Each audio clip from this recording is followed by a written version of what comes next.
I'm now reading Genesis chapter 45. Joseph reveals himself to his brothers. Then Joseph could no longer control himself before all those who stood by him, and he cried out, "Send everyone away from me." So no one stayed with him.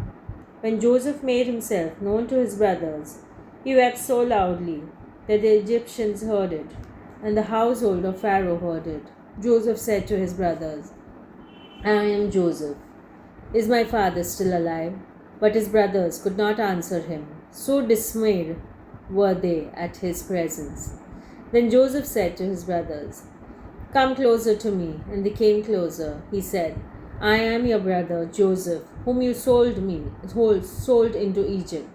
And now do not be distressed or angry with yourselves because you sold me here. For God sent me before you to preserve life. For the famine has been in the land these 2 years, and there are 5 more years in which there will be neither plowing nor harvest. God sent me before you to preserve for you a remnant on earth, and to keep alive for you many survivors. So it was not you who sent me here, but God. He has made me a father to Pharaoh, and lord of all his house, and ruler over all the land of Egypt. Hurry and go up to my father and say to him, 'Thus says your son Joseph, God has made me lord of all Egypt. Come down to me. Do not delay.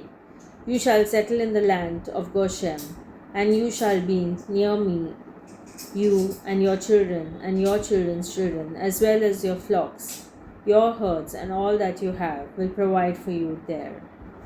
Since there are 5 more years of famine to come, so that you and your household and all that you have will not come to poverty. And now your eyes and the eyes of my brother Benjamin see that it is my own mouth that speaks to you. You must tell my father how greatly I am honored in Egypt, and all that you have seen. Hurry and bring my father down here." Then he fell upon his brother Benjamin's neck and wept, while Benjamin wept upon his neck, and he kissed all his brothers and wept upon them. And after this his brothers talked with him. When the report was heard in Pharaoh's house, "Joseph's brothers have come," Pharaoh and his servants were pleased. Pharaoh said to Joseph, "Say to your brothers, 'Do this, load your animals and go back to the land of Canaan. Take your father and your households and come to me, so that I may give you the best of the land of Egypt, and you may enjoy the fat of the land.'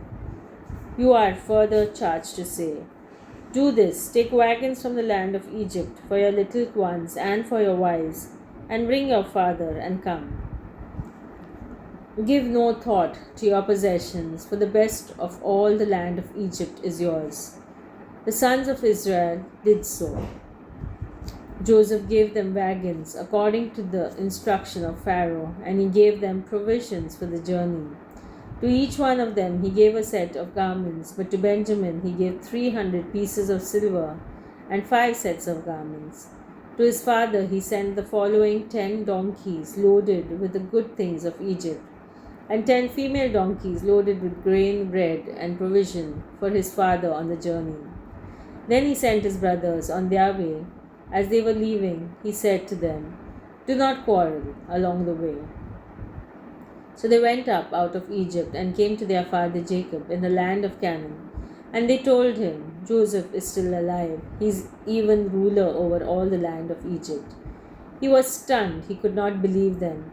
But when they told him all the words of Joseph that he had said to them, and when he saw the wagons that Joseph had sent to carry him, the spirit of their father Jacob revived. Israel said, 'Enough, my son Joseph is still alive. I must go and see him before I die.'" This is the end of chapter 45 Genesis.